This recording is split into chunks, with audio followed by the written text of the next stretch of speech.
Okay, just checking my mic. Get me alright? Hello? Hello?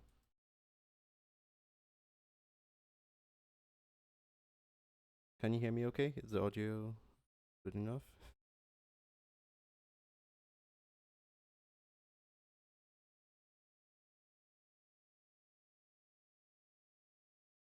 Okay, thank you. Cool.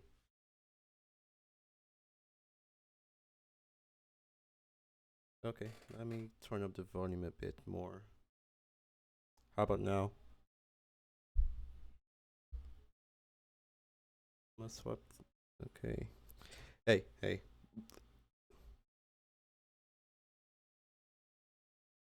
Hey. Okay. Nice. Perfect. Oh. Okay.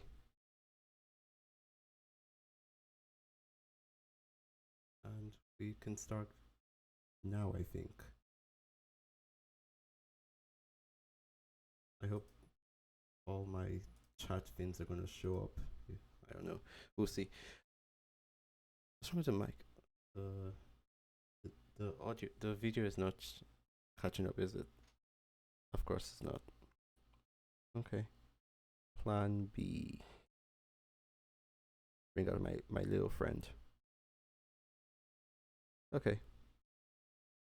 There we go. For now, I guess this stream we're gonna do without camera because my camera does not like me. Cool. 1 second. Let's make sure everything is synced. And this off.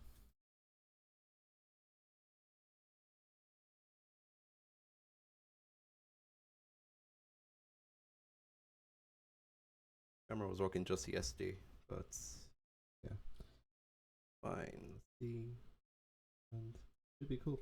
Okay, so welcome to my first official live stream on my YouTube and Twitch channel. The title for this stream is "Stop Losing Your Work." How it's basically an introduction on how to use GitHub and Unreal together and save you time, energy, and heartbreak. I'm Excel. I'm a game dev slash senior in college slash just about anything under the sun. I pretty much do it, but mostly I work as a technical game designer on indie games, and I've worked on some server programming on a AAA game. And why am I qualified to teach this? Because I'm bored and no one else seems to cover as much of this topic as you'd expect. So today we're going into a deep dive on what version control is and why you use it for game development and how to set up your first GitHub repository. So let's start with this. What is version control and why do we use it for game development? Version control is the best way to think of version control is a system that tracks and manages changes to files over time. It allows developers to collaborate on projects, keep a history of every change, and safely experiment with new features without affecting the main project. In software engineering and game development, version control is especially needed for three main reasons: reliable backups, which also helps us to track the history of our project's growth over time; branching, which allows us to experiment with different features and concepts; and collaboration across team members, whether your team are all in the same state or across the globe.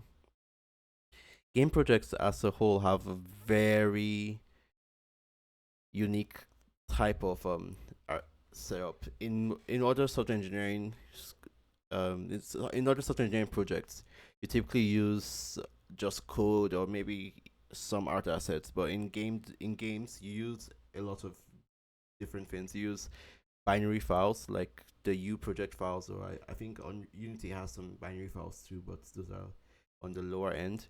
We have pictures, audio, code, cinematics. Pretty much, if you can think about it, there's probably an implementation of that in a game project, depending on your game type.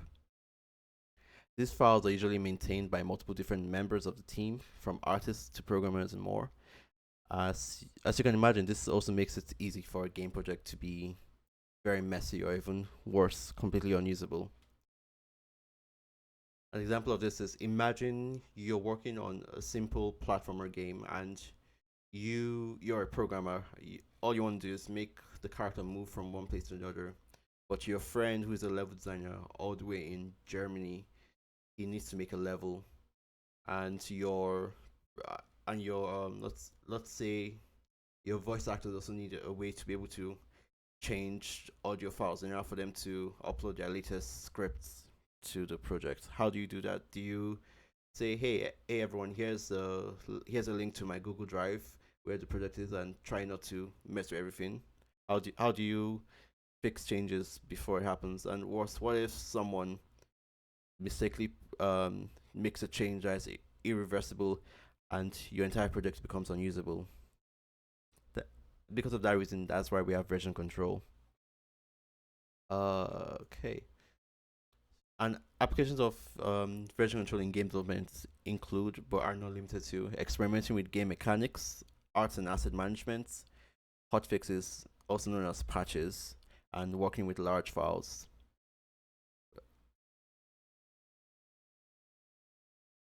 I'll touch on some of these just a little bit. Experimenting, actually, hotfixes are the one that are more visible to the public. Every as a If you're a gamer or game enthusiast, you've heard of what we call patches. Basically, a game developer, whether it's a studio or a single individual, releases a game. You find some bugs. You're like, hey, my character falls through the map, and we need that fixed. Then the developer gets back to you in a few hours, and you're like, oh yeah, it's fixed now. You can view it. A simple way of doing that would be using patches or hotfixes, which source control in general helps, but GitHub is also very good at. Uh, Usually when it comes to version control, there are multiple different types of version control, but there are two very popular ones for Unreal: GitHub and Perforce. I will not be going over Perforce because that needs more research, but GitHub is the main point of this talk. Let's see. So that being said, let's talk about how do you create your Git account and your first repository. For that, I'm gonna have to share my screen. Give me 1 second. Also, feel free to blast me your questions if you have any.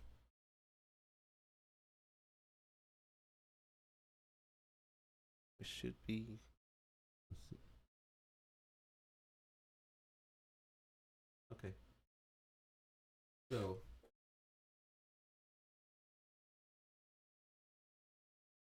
okay.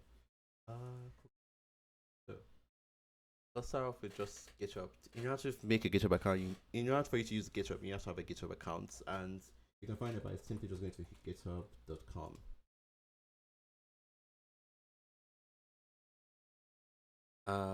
I think I'm logged in, but I will sign out for the purpose of from this. So when you get over to where you are allowed to make GitHub accounts, you can make a GitHub account by going to the sign up page right here, or doing it on the main page. All you have to do is is fill in your email, your password, and so on. I think I'll do this off screen, just because of my privacy. There we go. So, okay.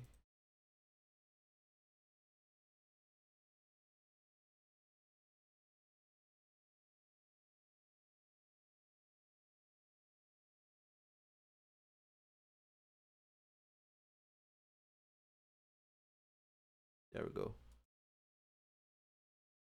And uh,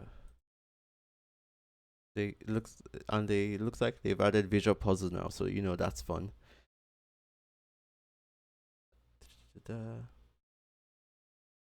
Okay, Gwen Grimm, I hope I pronounced that well, is asking question. So, what are the most lethal irreversible actions on the Unreal Engine? Well, that could really be anything. With a lot of game projects, a lot of things happen like that. Oh, Effie, hey. Uh, some some of the most common things you see would be your game programmers are trying to extend the engine, or they're trying to add a feature, and they kind of break every rule in the book, and your Unreal crashes every time you try and open your project. That would be pretty irreversible. Without without source control, that would be pretty much the end of your projects. You'd have to find some way to reverse their action, if you even know where that action was taken was put in. But with version control, you can simply go to a different branch or revert back to a previous version of your code.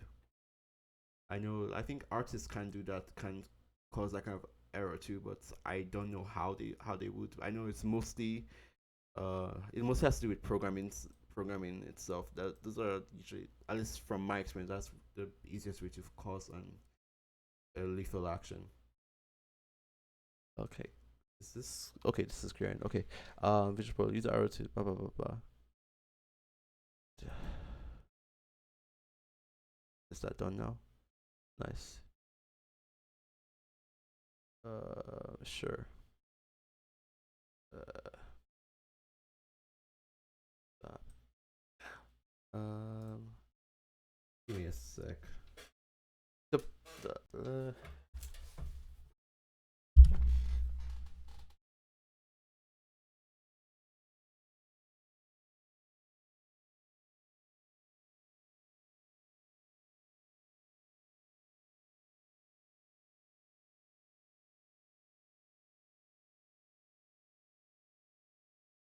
does everyone know how to make? Huh? Okay. So artists are innocent. I mean, sometimes they are. Sometimes. But I have seen some artists that can tend to be very, yeah. We love our artists though, but I'm not gonna throw them under the bus just yet. I have to go off screen again.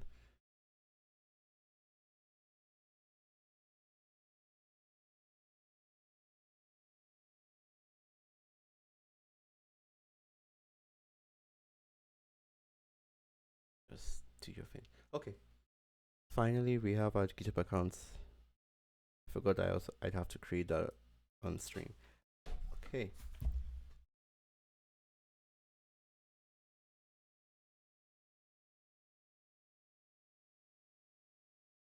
I mean, yeah, I could send them a blood sample, but they just end up calling me.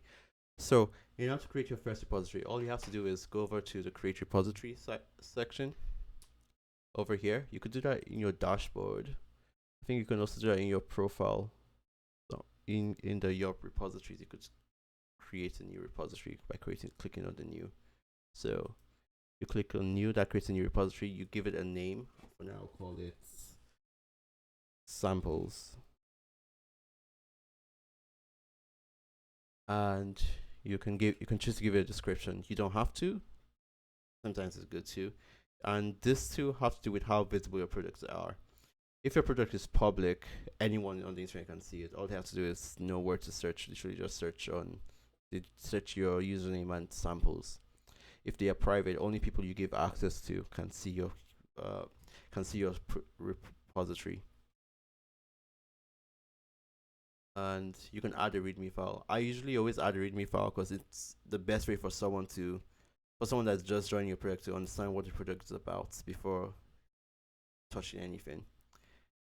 And then we'll talk more about get ignores later, but for now, because I'm making an Unreal project, I'll use the Unreal templates. Get ignores are a way for you to tell GitHub what files to avoid tracking. We'll talk more about what exactly tracking is, but for now, that's not really important. You can choose your license if you are familiar with software licensing terms. I don't use any licenses because a lot of my projects are just for fun, and you can create a repository. I love this, and that is your repository. Hold on. I think I'll make this public for now, just because I don't want to have to sign out again. Okay? So when you create a repository, you have a few sections. you see the code section, which shows you your files and the changes that are available to you. You see the projects, which is pretty much it's very similar to how you'd use Jira or um, Trello. You could stage, let's jump right in. You could stage a lot of your projects for team planning, releases, bugs, a lot of that. So you could add tasks which would be tied to issues and so on.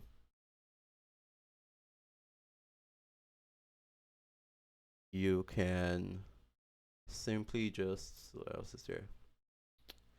Yeah, and then over here in the settings, you can use this to add people to your repository. You can change the access properties uh, of your GitHub. Basically, you can make it from public to private and private to public and all that into public. There we go. Nice. So now it's public. Now that is pretty simple. You can add files directly on here on the browser too. You could create a new file directly from here. Like if it's test.txt. This is the text I could write files like hello world.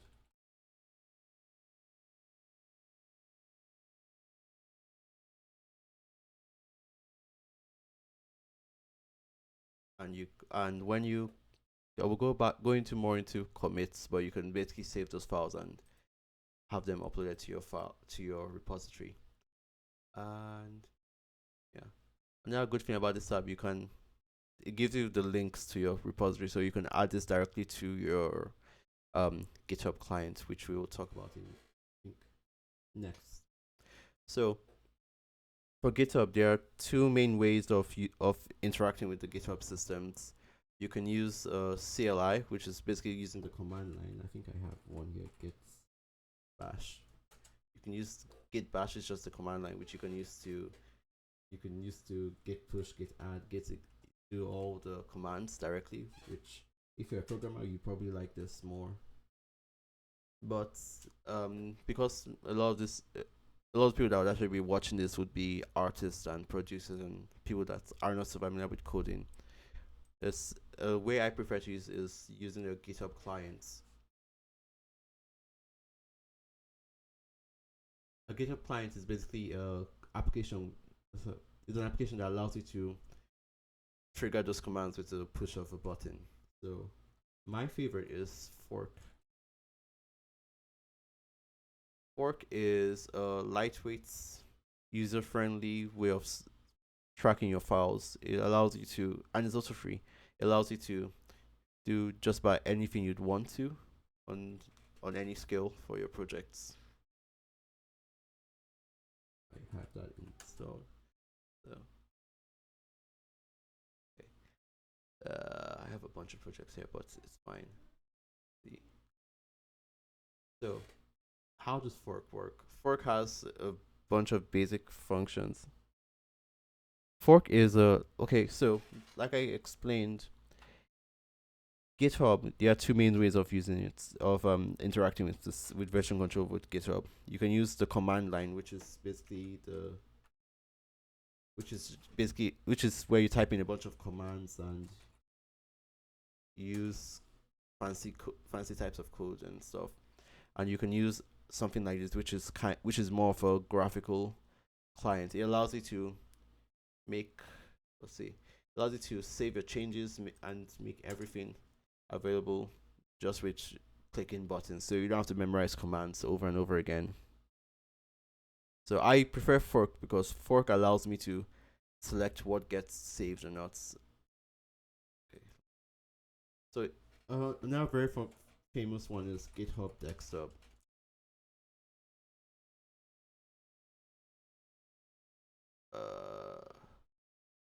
Do I have any projects I can use?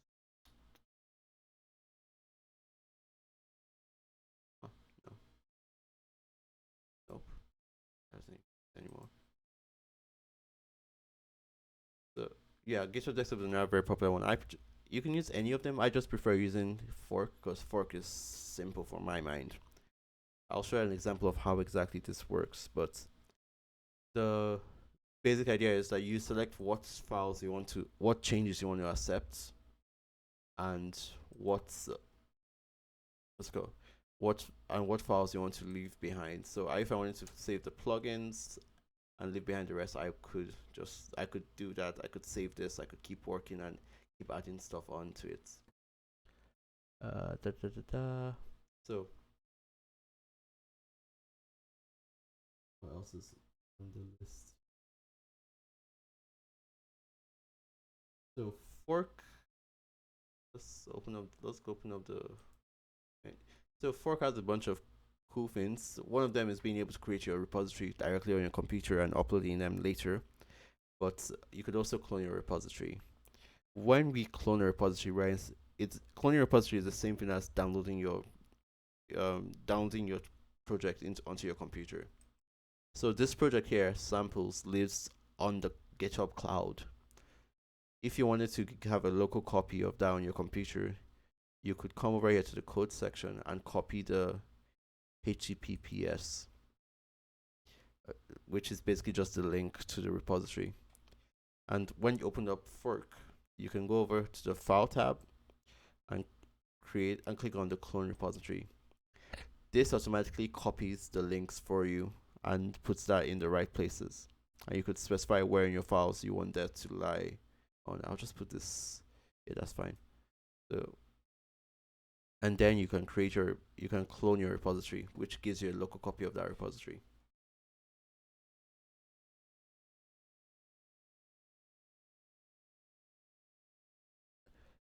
Okay, so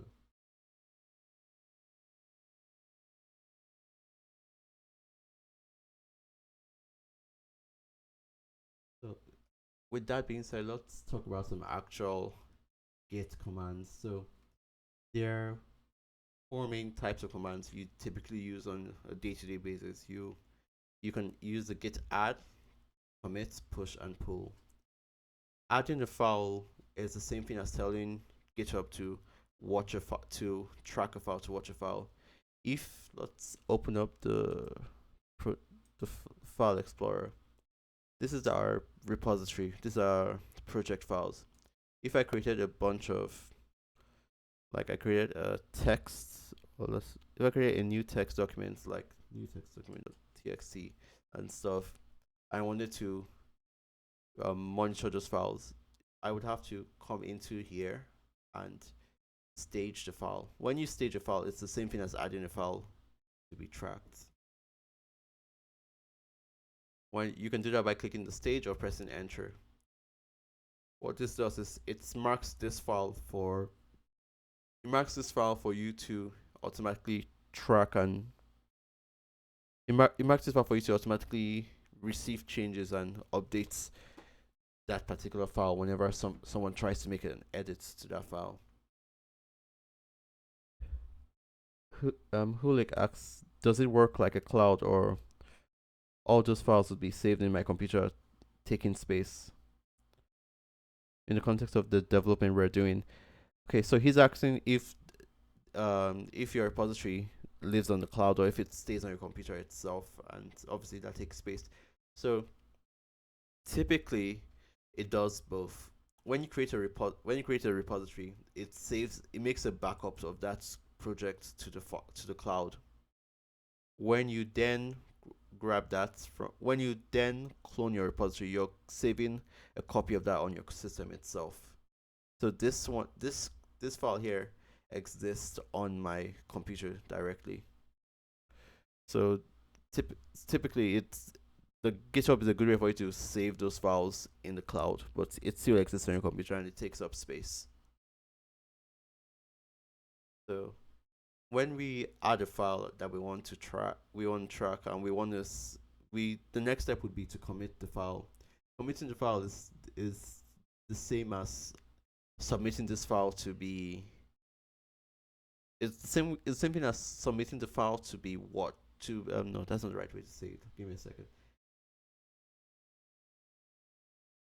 It's the same thing as saving your changes. when you commit a file, you're saying, "Hey, I made some edits to this file. I changed something, and I want those changes to be noticed. I want those changes to be saved." You do that by simply just writing a commit message or adding a description. Or you could also just leave out a description and only write the commit message. Commit messages usually can be anything. The best practice is to tell what you did. So if I did, like, I added a text document, I would have said added a text document, and then I will click the commit file. What that does is it saves that to my computer directly, so I can always go back a step or two. Then you would push a file. Pushing a file is the same thing as sending your changes to the server. It's basically uploading your changes for everyone else to see. So if you go over to the all commits, we can see that we added this document here in the changes and in our file tree. If you go to the cloud, if you go to GitHub itself, and we check, those files aren't here. They're not on the cloud. No one else can see it, even the creators of the repository. In order for you to make your changes visible to everyone on the project, you have to click the push button. That uploads your changes for everyone to see. So, oh, uh, oh, okay. Give me a sec. So, right, the reason I got that error is because I'm not a collaborator. Usually, the only way for you to make a change to a repository is if you're given access to the repository as a collaborator. So I'm going to do that by just sending myself that message.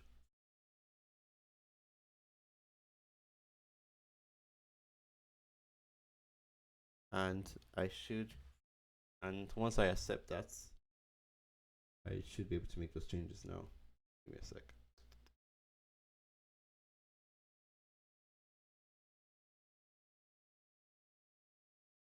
So Hulik asks, so I will clone and then make changes and re-upload it.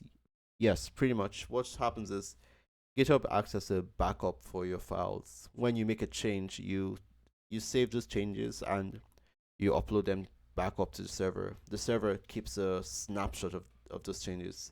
A snapshot basically being taken. It's basically like taking a picture of your files, exactly how they are and where they were before anything else happens.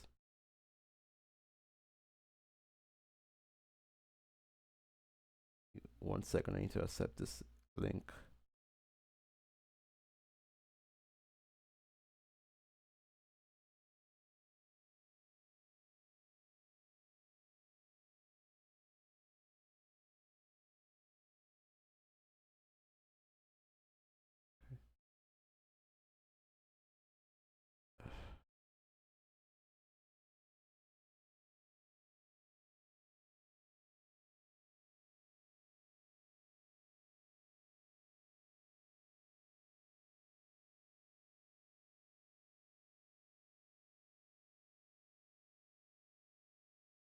Okay, so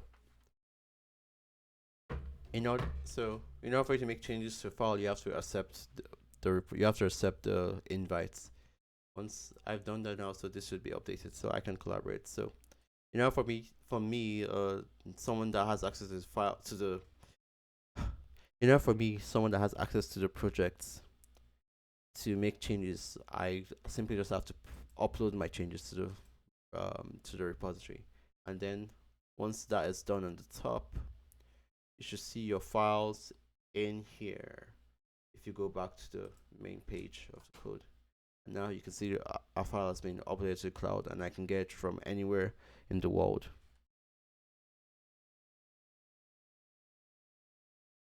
Okay, and when FE access, this is probably also useful for QA, and when there are fixes and you need to see when those changes were.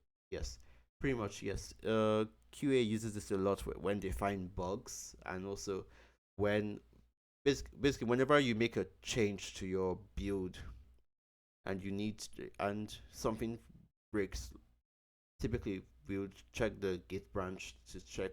We check the GitHub commits line thing to check what the last change was and what could have broken it. So an example of this would be in one of my games. Let's just say this. We have a pretty lengthy line of commits. So if something, so here's an example right here.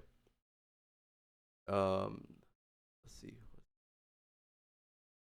Let's look for one of the bugs.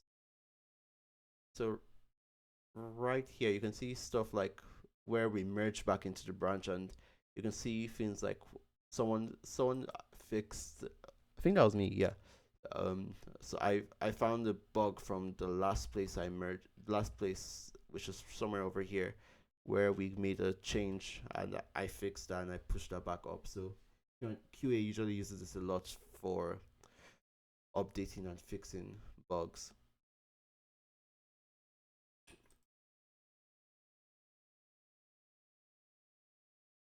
Let's get back on track. Da, da, da.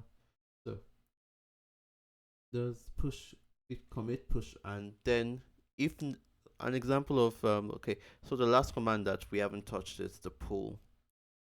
Let's say someone someone somewhere in the world adds a new file to the project, and let's just call this txt.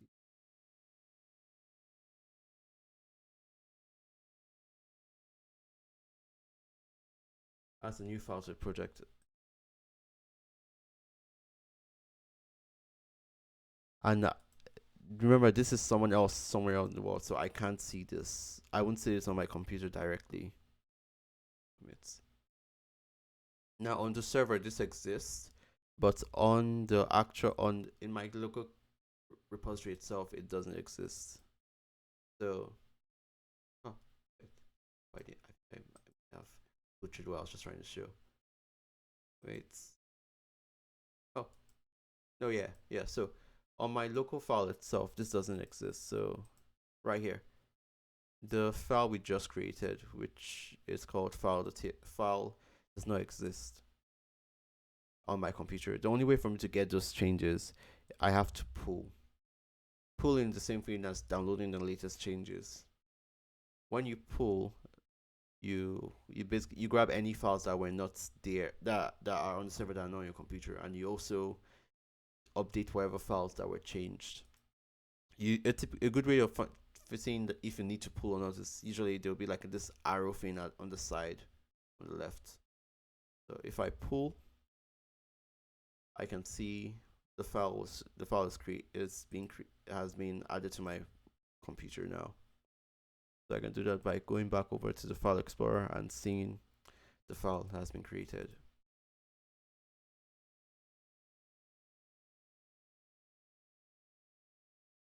Okay. Next is any questions on any of this before I move on?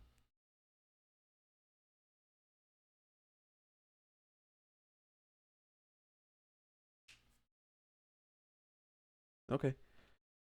Nice.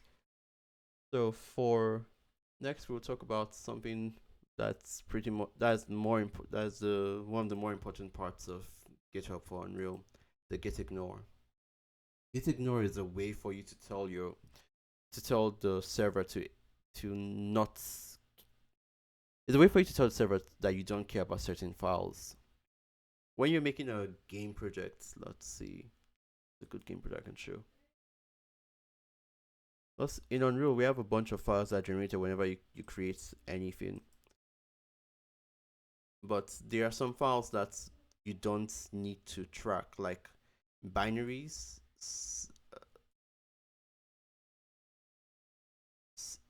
That's wrong. So binaries, intermediates, and saved. These three files are generated by default whenever you open up the engine. So you typically don't want to track this because this is just extra data. This is sometimes it can be less than a few megabytes, but in some extreme cases, like this project here, there I'm betting that there are a lot of files, there are a lot of data. So binaries alone, no, what is it? Did I clear those out? Yeah, like intermediates. Now this is a temporary file that is generated by default. It's already 2 GB saved. I'm betting is, oh, saved is it's not as much as I thought it would be. Usually there are lots of, if you have a very big project, you see a very large amount of files that are being tracked that you don't need to track. So the the common practice is you use git ignores to avoid tracking certain files. Um, I have a template which I will provide somewhere in the link or on my Patreon on git files on the git ignores you can use for any Unreal project. But typically the whole thing is you tell it what files to avoid and what files not to. I am 80% sure there's a way of doing that. Okay, let's go back in here. So I'm 80% sure there's a way of doing this automatically without having to type actual code, but let's find out. Let's create a new folder and just call it whatever. Okay.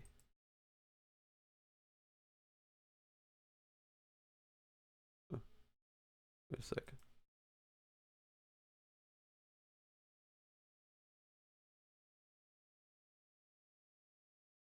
Okay, maybe I need to just create a file. Just duplicate this file. Uh, there we go. Okay, so now we have this file.copy.txt. A very simple way you can tell the project, you can tell you can tell GitHub to ignore a file is just by going right clicking on the file and saying ignore. So here we see two options. You can ignore this specific file or ignore anything that's entered the .txt file. For now, I'm just going to ignore this file itself. And you can see, there we go. So now that that is done, if I, where is it? Okay, now if I commit this change, if I add those changes in,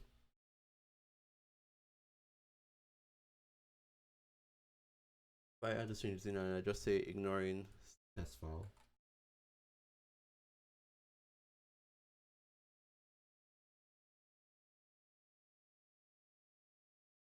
okay, if I add those changes in and I go into, let's see the best way. So let's first of all look at this. There is no, oh, that particular git ignore is not here, so you won't see it here. If we go into our local repository and we open up our git ignore, what the heck? Oh no, okay. Open this up in text file. This in Notepad. So if we check for the file, we can see where we added that file to be ignored. Well, basically, so anytime, and a good way to explain what that does is, now let's try and push this. Remember we created a new file, which is file.copy, and we're telling GitHub to never update this file, to never look at this file. When we push this up to the server, and we come into, where is it? And we go back into the samples, you'll see that that file we created is never sent to the server. And an easy way to fix that is to go back into the git ignore file. I think it's, if I open this up like this, you can go back in here, and if you want to now to always if you wanted to now always update this file, you could also just delete it from here, and automatically when you save this and you come back in here later, the file becomes visible for you to automatically just send in, and now the file will be up in the server whenever you send it.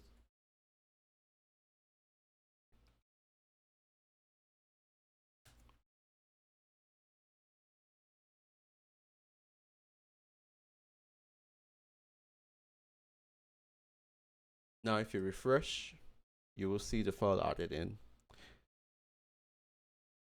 So what I'm basically trying to say is, not everything needs to go. Not everything needs to be tracked. Some files are generated that automatically when you open up the engine. So yes. So Hulik asks, I saw obj sorry an object file. Should that be ignored as well? Since those are 3D files. So that's a good question. Let's see if I can remember. So it should be. So let's go. We'll go over to. Let's see the OPG files. I think you probably saw that when I opened up the file itself. So um so the obj are compiled files. So these are more this has more that's not English. This has to do more with coding. So this particular file type, these are generated whenever you compile a piece of code. I'm pretty sure, I don't know what file type you might be referring to. You might be see obj file formats arts.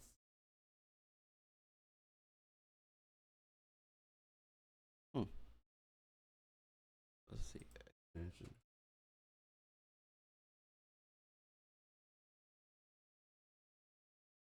Huh. Okay. Well. Okay. Well, I guess it uses the same type of obj files. But what I would say about that is, if you are if you really need to use them, you can always just delete them from the ignore path. If you really need to track them. If not, maybe convert your files to what's it called, to the dot fbx, to the fbx formats, because typically obj files are used for when you compile C or C sharp. Yeah, fbx. But if you absolutely need to use this file format, just delete it and it should be fine. By default, when you select the Unreal template for the git ignore, it gives you a bunch of git ignores that are commonly used. These are pretty good, but I use for mine I use a lot more just because some files can get very big and have a lot of stuff that even GitHub doesn't think about. So if I go in here, I show you the git ignore in here. This is my git ignore. I ignore all the VS Code files, which I'm pretty sure they don't. They do some, but I ignore a lot of the VS Code files. I ignore let's see what are the good important ones. I ignore stuff like source binaries. I don't know if they do that automatically for you already. They do. It's somewhere in here. Let's see. Like I ignore the plugins, whitelist, build files. It's sometimes they do it for you, but and a lot of times you have to ignore some certain files that take up space. And also, before I move on from this, you can ignore an entire folder. Give me a second. Let me see. Create a folder first. So let's say we have an entire folder like test folder, and we added something in here like just a we added a new file in there. I want to ignore that. Okay, I'm just going to rename this.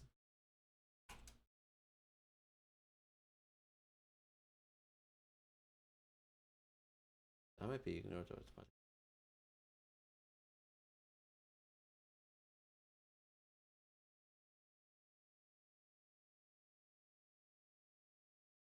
Give me a second. This is the right file, right? Oh, this is the wrong file. That's why.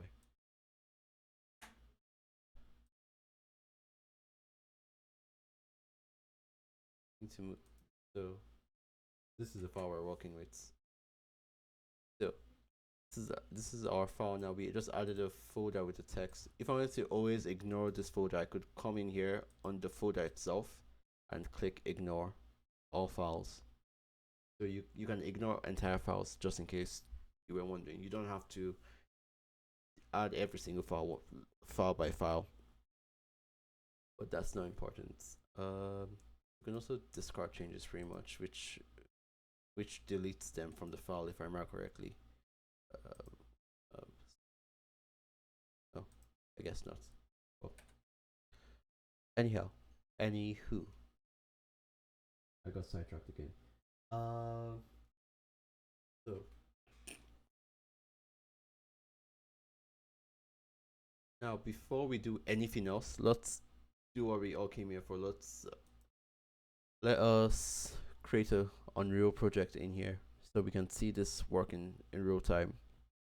So first off, you can do this by opening up the file in the File Explorer. Make sure you keep track, you know where your file is saved, and you open up the Epic Games launcher.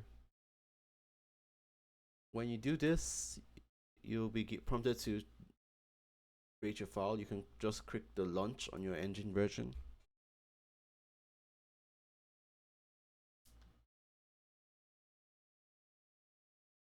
This will take a little bit of time just because that happens.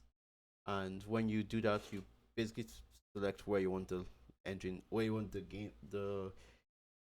game file to be created.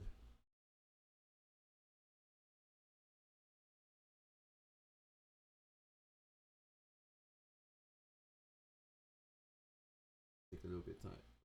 So in the meantime, any questions or any random thoughts?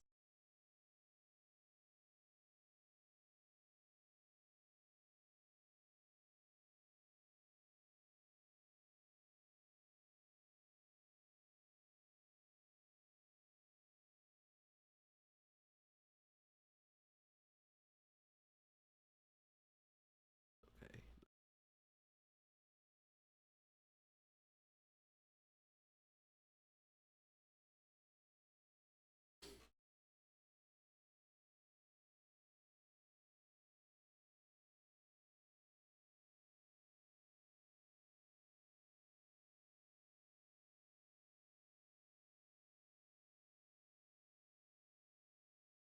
Okay.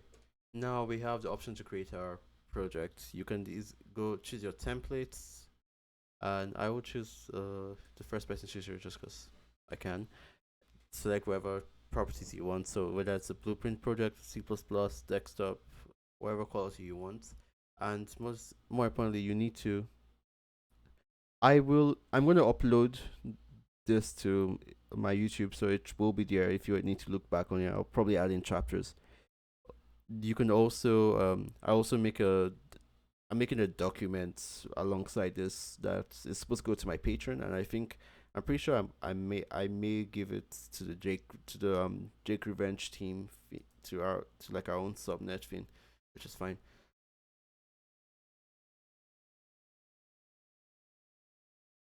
So basically, you pick what folder you want your project to be created in, and you select a name and blah blah blah.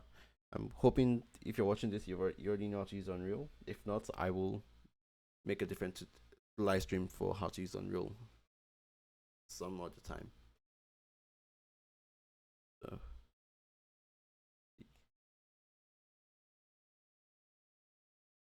hopefully my document will be a little bit more clear than mine than my live stream. Okay, so when you create your projects, everything will be in here. So pretty basic, pretty simple. Why we are here at all is so we can see how this works with Unreal. When you create your file, you automatically create these 1, 2, 3, 4, 5, 6, the six. Typically, when you compile and the more you use the engine, the more to create those temporary files like the binaries and some other stuff that aren't really important. But let's go into okay. Here we see a lot of files that it's trying to track. I don't really care much about how much of the content is in here, but you see the main files that it tries to track. You always want to track the U project file. You always want to track the content file. I'm 80% sure you always want to track the config file. Intermediates and saved are not. I'm pretty. I'm not really necessary. I need to double check that just because I always I forget. But give me a second. So, do I ignore? Yeah, I typically don't. I typically don't save the intermediate or saved files either.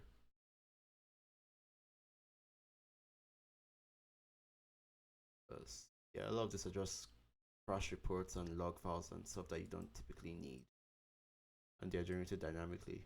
So I could honestly just right click and ignore all files and intermediates. That's fine. Uh, if you want to ignore all files on there, you could always do the star thing, which makes sure it ignores everything under it. And the preview below shows you all the files that are inside that would be ignored. And the same thing for saved, because saved is generated automatically for you whenever you open the Unreal projects. You just ignore the saved, and I always add the star after it just in case I need to. So those files will be ignored. Now the only thing we ever want to track is content, config, view projects, and yeah. So I can I can add those files to be tracked by moving them to the staged area. Give it a second. I may have to close my editor for this, but give it a second. Oof. Okay, there we go. Also, add in the git ignore so we keep those changes we just made. When we remember when you add them to stage section,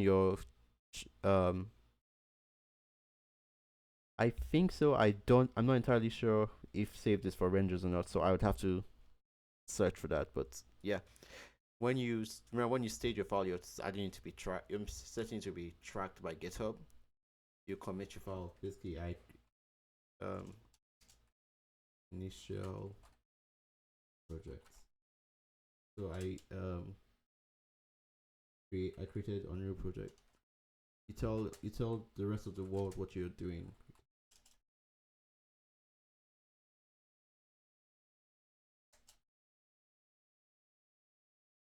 And then you can commit those files to the repository. When you commit, that saves what you just did. So if I go over to all commits, I can see a history of everything I've done in this project since it was created. You can simply you can push this change up to the server so anyone on the server can grab it.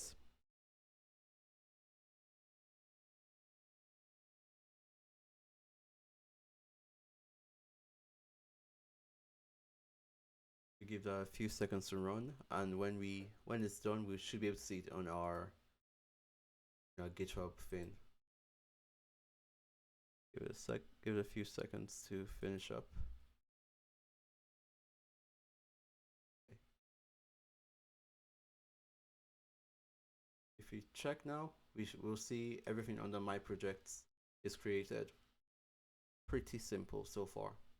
Now let's do a very simple scenario. Let's say we wanted to create a new file or something. But yeah, let's just say inside the first person, we created a new blueprint. We created a new blueprint, and we just call it just be an actor and just say useless actor. That's not how you spell useless. Oh, no space. Great, yeah, pretty much useless actor. Now the question. Now, let's say we realize that we don't care about this. Oh, okay. At this point, we care about this. We made some changes. It doesn't really matter what you do. I don't really need to do anything at this point, but is it what the hell? Wait a second. Give me a second. Uh,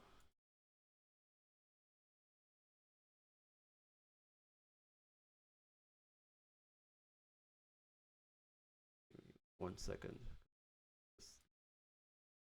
There we go. So let's say we opened up this file. Right now we haven't done anything in here. It's the default file, and we simply save the file. And we wanted to track, and we wanted to start tracking this. We'd go over to fork, and we can see the change we just created. We just created a actor called useless actor. We can track that by moving over to staged, and then we can just tell everyone else what we're doing. Added the actor for test. When you're done with that, push it up, and you can upload that for everyone else to see. That file itself is a U asset, or I'm sure it's a U asset file, so it's a binary file. We'll get to why that's important later, but if we go up to the server and we just check just to be sure, you'll see that in here, if you go into contents, first person blueprints, and you can see the actor in here. So now let's say we did something really dumb, like we set up to cause some kind of bug or something. I don't know. It doesn't really matter what we do. Let's just say we make a change. This change breaks the entire code. So if we save our changes, this change is in here, and we make a new commit where we just said destroy an actor.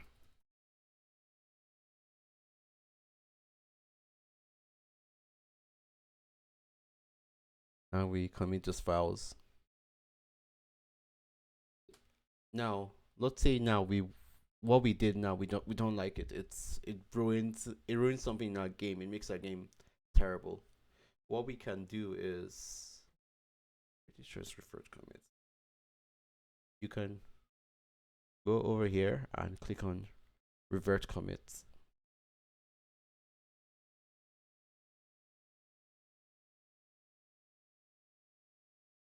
When you revert your commits, this should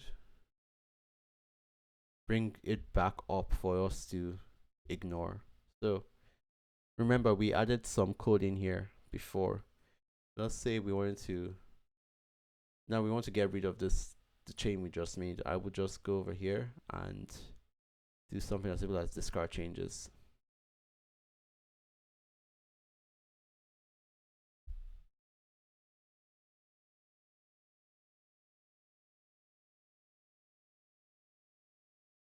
No, hold on. Okay. There's a question now is, do I remember how to do this correctly? Give me a second. I may have to close the engine and open it up again. So usually a lot of times you have to open up the engine again after you make a change like that.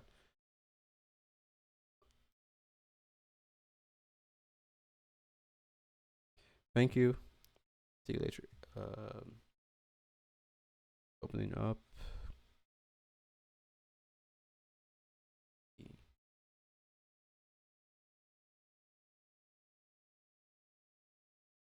Okay. So if I'm hoping I'm correct about this. I usually don't have to do. Oh, I guess not. Okay, give me a second. Let me try to remember how to do that.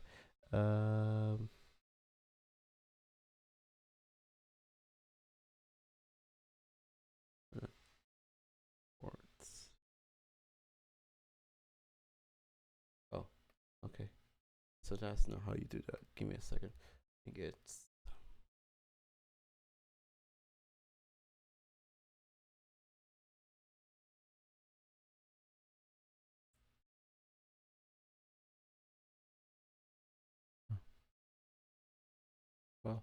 That's not important. I'll probably make a video explaining what I was trying to do later.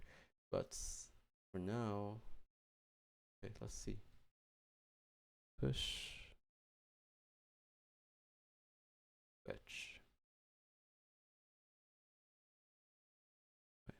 Okay, that's not important. Get back before I get sidetracked. There's let's see. Basically you can add files, you can remove files, you can manage what files are being tracked. The important reason why we are here is to explain how to use branches. I will open up this image here somewhere.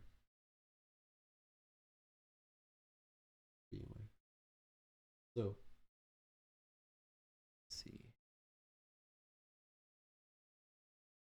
The most important parts of why we are here is to learn how to use branches.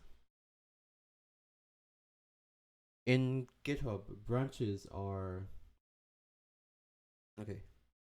In GitHub uses branches to manage different versions, features, and um, changes of the projects.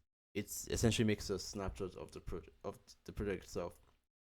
Branches are basically what's the best way of explaining them?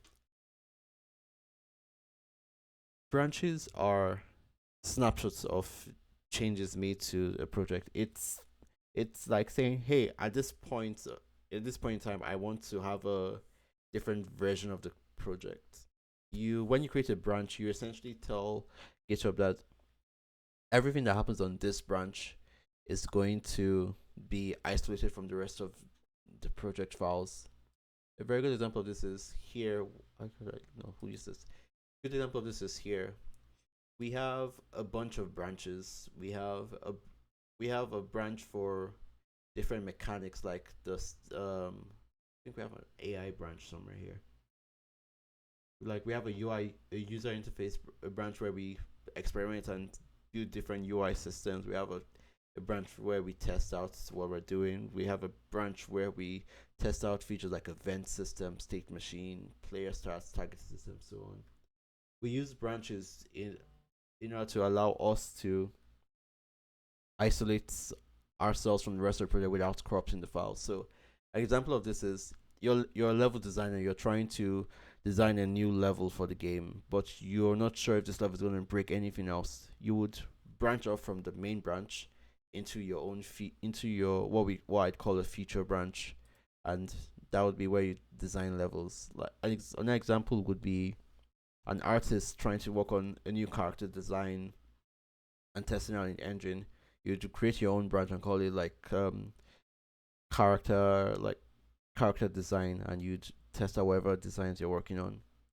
You could create an example of this here is we have like stealth mechanics and combat mechanics. Each of these mechanics stay in their own branches, and those branches become isolated until they are ready to join back with the rest of the projects.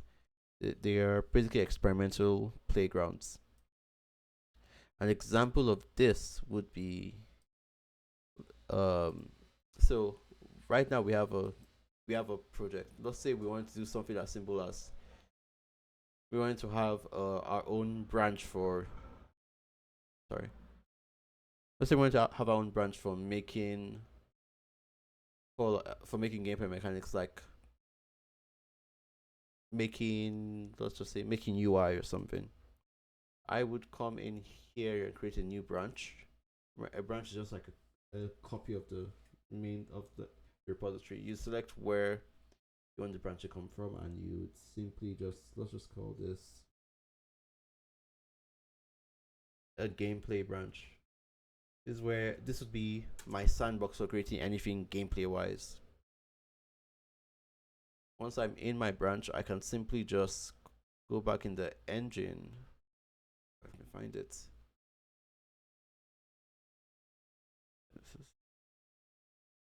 Let's just say we can go back to the engine, and you can make changes to the file. Takes a little bit of time.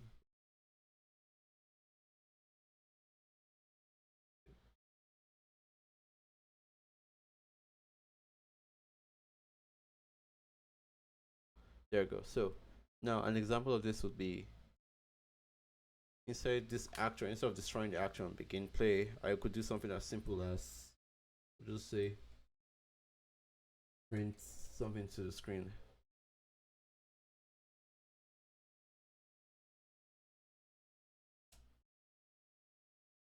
Okay. When I save all of this and I go back in here, if I add this in,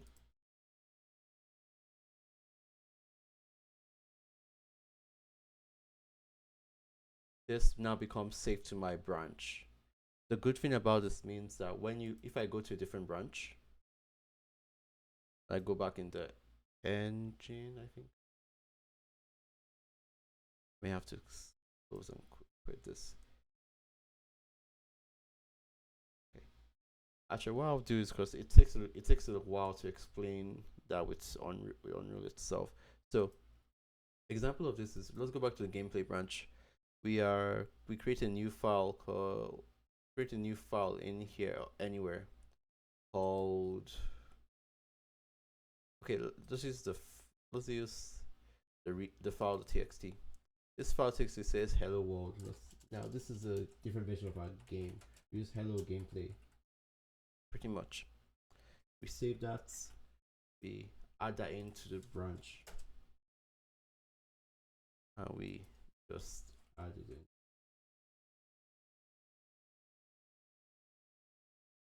Once we can push that up. It doesn't really matter what we do, but we can push that up. Now, if we go into the if we go back to the main branch and we look at that file again,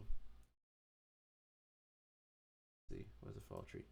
Look at this. Remember, we made a change in file.txt, I think. We made a change here. That file has become hello world because these are two different versions of the same file.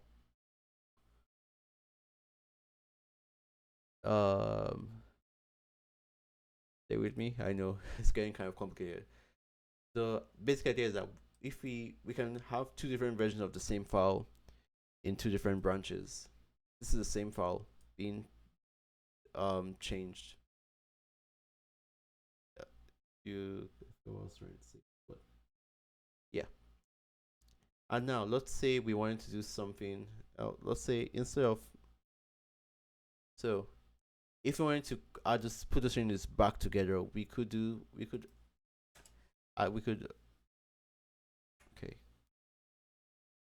If we want to add the strings back together, give me a second.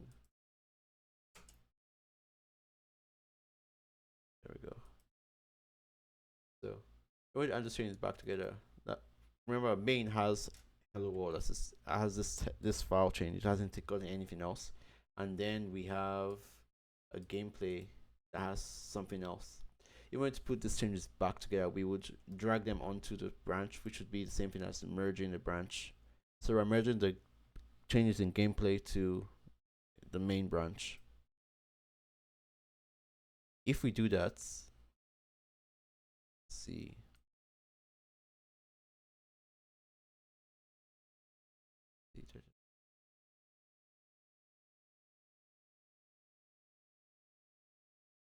We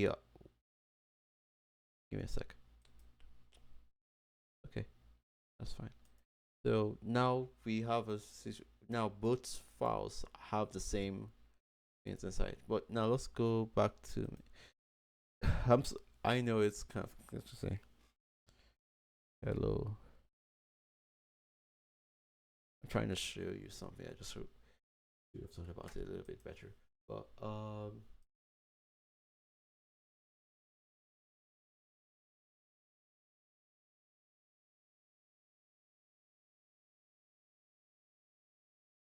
whatever.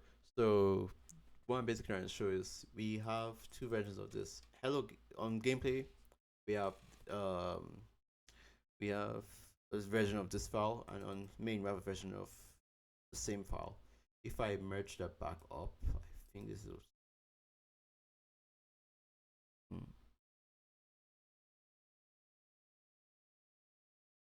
Yeah, it's not showing what I was trying to show. Sorry. The point is you can have different versions of the same file. I was trying to show you a merge conflict directly, but this GitHub is doing a very good job for once, which is fun. But the main point of what we're talking about is branches. Branches allows you to make different features at once and put them back together, and make more features and put them back together. If you were making an app, you could split up your app into, like, someone's in the front end, someone's in the back end, someone's making the icon, someone's making different parts of the software. And then whenever your features are ready, you put them back together. For game development in particular, I kind of have a branch structure I prefer. Obviously, this is up to you as a game developer, but typically this makes the most sense to me. I have four main branches: main, release, development, and merging. The main branch is typically just an empty branch. It does what its whole job is just there for only those that have like the highest permission. So the project manager itself, the lead of the studio, the lead of the project, are the only people that's supposed to touch the main and release branch. When you go over to the release branch would be the version of your project that would have your game builds. So your Steam builds, your console builds, hell, even your Android and iOS builds would all be in the release branch. If if you have a version of the game ready for people to play, this would be where you'd have all your updated updated code and gameplay ready files. Uh, the development branch serves as your safe spot for stable versions of the project itself. So this branch is typically supposed to be the most stable part of your entire GitHub. So if you have a bunch of games, if you have a bunch of features going on in your games and they're all being broken and stuff like that, and something happens that the entire branch you're working on is the entire branch you're working on is useless. It becomes unusable. You're typically supposed to go to the development branch and create a branch of that, because this would be your last stable save of your project itself. Then we have the merging branch. The merging branch is your sandbox. This is where you experiment, you play around, you make any changes you want, and you basically use that to see what works and what doesn't work. Designers, developers, anyone can work from the merging branch. The typical idea is when you pull from the merging branch and you make what we call a feature branch, which is whatever particular feature or piece of work you're working on. So an artist would make a if he was making concept art, you'd have a branch where he's just making concept art. Or if you're messing with materials, you'd have a place where you're experimenting with the materials. It could be the material branch or whatever you want to call it. Like now, this is PCG branches for level designers, where so if your game involves procedure generation, this would be a branch where you can experiment however you like with your graph. Typically, what happens is when you create a feature branch and you experiment to a point where you have a stable enough version of the code, you would merge that back into the merging branch. The merging branch being the sandbox also serves as a place for you to test out your features with everything else. It allows you to integrate your files together. Whenever your merging branch is stable enough to be considered development ready, you can move that back into the development branch. And whenever your game builds are whenever your development branch is stable and you have a build ready to you have like a the exe file or a build ready for someone to play test, you can move that to the release branch. But typically we try and avoid you touching the main branch at all. But yeah, that's the basics of how I like to set up my GitHub. There is there are probably more things I could cover, but I'll answer questions first. Uh,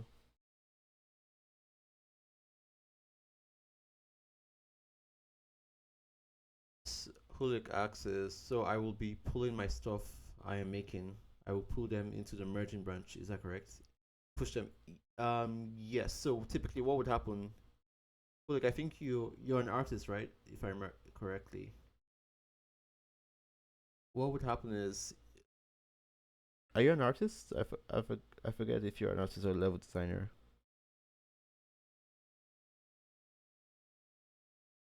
Okay, so you're an artist.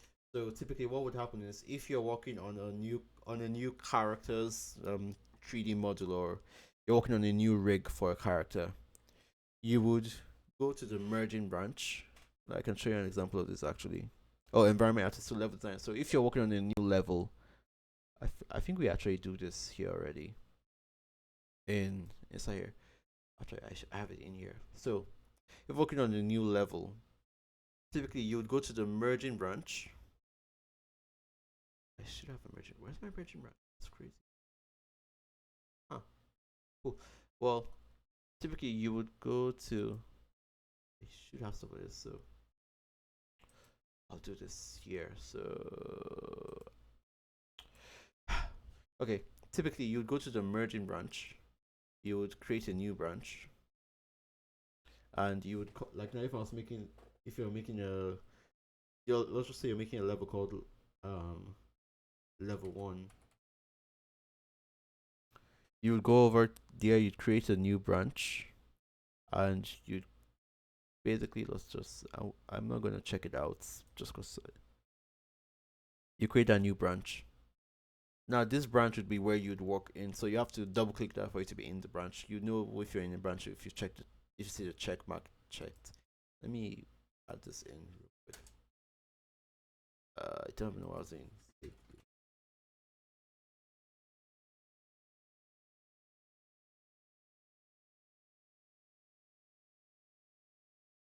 Okay, so you double click on your branch be to be in your branch. You know you're in your branch if you see the check mark.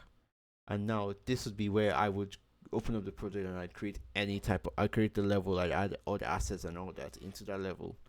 Now whenever you are done with that level and you feel like, okay, this is stable enough for me to for other people to work in and for other people to use, you can drag this and merge that into the merging branch.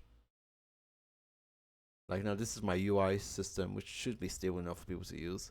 You drag that and merge it into the merging branch. The merging branch is the sandbox, so everyone else will be pulling from the merging branch. When you're done with that, damn, okay, that works too. So this is a good example of, so when you typically if you're not if you don't mess with the wrong files, you won't get this. But when you're working on a team with a lot of people, you usually have what we call merge conflicts. A merge conflict happens when two people are trying to do work on the same file at the same time. So this telling us that there's a change being done on the UI on the base character, and it's being done on both my branch and the main branch and the merging branch. An easy way to resolve this is to decide which version of the branch you want to keep. Typically, I think for this, I'm not sure which one to keep, but I would probably just keep mine because someone else can fix that later. And you choose your branch to keep. This version would be the one that will be saved. This would be forgotten about. When you're done with that, you can go ahead and click commit to commit the merge. And now that is now ready for everyone else to see and use. The yeah. So that's such merge conflicts. So merge conflicts basically are, like I said, two people are trying to make edits to the same file, and those files are not easy for you to change. So you can't easily just an example. Okay, example of this is, you saw how we were merging those text files. Guys, text files are easy for GitHub to read. They know, okay, this is the same line. This is a different line. We can put one after the other. We can change things up. Same thing with most code files. But when you deal with stuff like U assets or um like materials and stuff, materials are binary files. Those are zeros and ones, and depending on the compiler and the interpreter, it's not easy for GitHub to know where what changes to take and what changes to not take. So GitHub asks you for a little help on that. It says, "Hey, I have two versions of this file. Which one do you care about the most?" Usually, you have to pick one, and when you pick one, if there's something that's missing from the other one, you have to re-implement that. Which brings me to to the next part, working with teammates. So the best practices for using Git with a game dev team is you guys need to communicate constantly. So if you're not a coder, you should not be touching someone else's code on that they are working on. So I'm primarily a gameplay programmer. So if I was working on a new mechanic like I was working on the UI system, I have a bunch of files here somewhere. Let's see. Um, I have like a bunch of files. Like I have a bunch of components. This is like a state manager component. I'm working on this. I'm a programmer, so this is my right. No one else should be trying to mess with with this component directly. Only programmers should be dealing with program related stuff. Artists artists you can use the components in your in like other characters classes. Like if I check inside the I think it's inside might be inside characters or something. It's somewhere in here. Basically, if I check inside, I can see where this component is being used. You can use the script, but you should not be trying to edit the script at the same time. Same thing goes for level designers. Level designers, if you're creating materials and stuff, you have to tell everyone what the name of the file you're working on is, and you have to tell everyone, hey, I'm working on this, so no one else should touch it. And everyone else has to respect that and not touch it, because if we all try and make edits to the same file, we get merge conflicts, and the more merge conflicts it gets, the harder it is for you to actually make progress on the game, because you have to either redo stuff or undo stuff, and sometimes it can lead to just the engine being like, yeah, I'm not dealing with you anymore, and your engine crashes sometimes. So, moral of the story is don't um mind your business and let everyone know what you're working on. And I think I have any more points to talk about. I was gonna go over Git LFS, but I'm kind of running out of steam here, so I think this would be a good time to call it.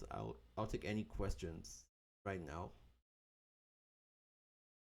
Any questions at all? If not, I will have to call the end of the stream. Also, thank you for joining my first stream. Sorry about the camera, but yeah.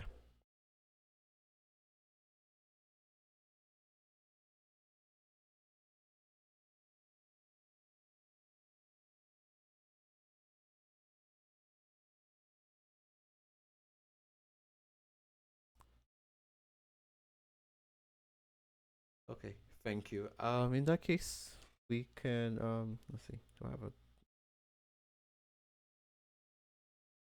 thank you? Yeah, I'm gonna make the video replayable. I may also. The plan is I'm going to make a live stream every week, and within the week I'm going to re-upload. I'm going to like cut the videos into smaller sections and re-upload them to YouTube so that so you can see the parts you're actually interested in. You don't have to watch it. You don't have to watch You don't have to watch the entire 2 hours of my streams. So I most likely record some audio explaining the parts that I messed up in the stream too. So thank you. But yeah. Also, feel free to please follow like on all the fun stuff on YouTube and Twitch, and let me know if there are any topics you want me to cover next. Thank you. Thank you.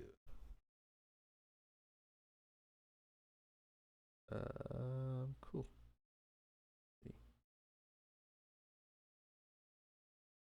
And with that, thank you. I'll end the stream now. Bye.